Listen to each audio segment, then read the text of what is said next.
In this part of the advanced driving course, we're just going to look at dealing with idiots, assuming that every other car on the road is an idiot, and avoiding those situations that usually give rise to road rage.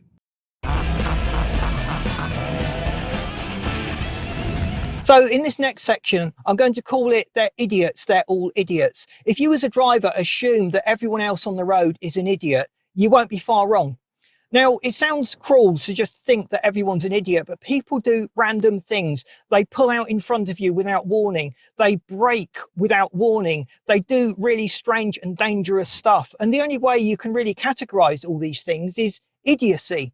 So assuming people are idiots, you will take a precaution against that. And also, if you get into a situation where you would experience road rage, you don't experience that as much because they're an idiot. Your expectations of an idiot is much lower than if you were dealing with a perfectly sane, rational person. So with road rage, what happens is we get angry, we want to get even, we want to teach the other driver a lesson.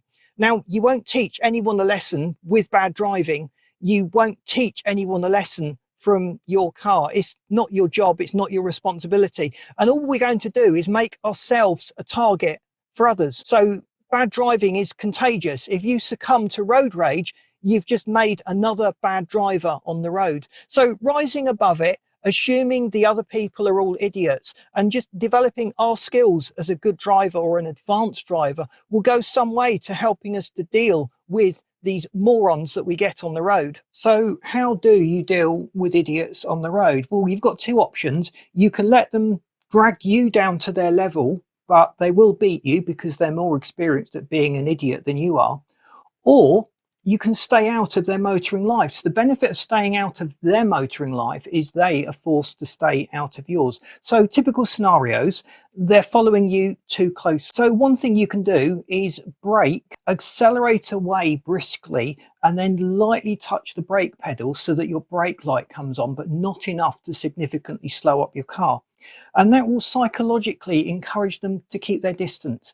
They're not going to accelerate behind a car that has got its brake lights on. So that can give you a little bit more space behind. The other way is to just let them overtake.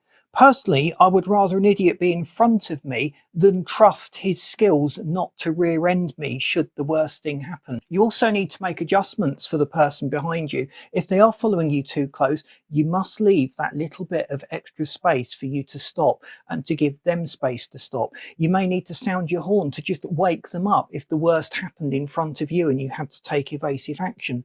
So basically, when dealing with an idiot, you've to a certain extent got to do their thinking for them, because you can't trust them to engage their brain and deal with any problem or situation that is going to be thrust their way. So as the advanced driver, we have a responsibility, a duty of care to everyone on the road, including the idiots.